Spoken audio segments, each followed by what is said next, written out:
Hi, my name's Eileen Nunez, International Manager of Education and Style. Let's talk about how to adjust your clipper's power screw. Has there ever been a time when you've turned on your clipper and it made a loud buzzing noise? Chances are it's completely fine. It may only need a minor adjustment to match the power voltage in your area. To make that adjustment, make sure your clipper is clean and oiled. Then turn the small power screw on the side of the clipper clockwise until the noise disappears.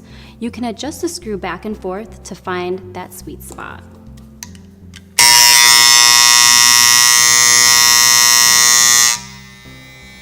Just like that. Just like your car, your clipper needs a tune-up from time to time. So don't forget to make the necessary adjustments to keep your clippers running smoothly.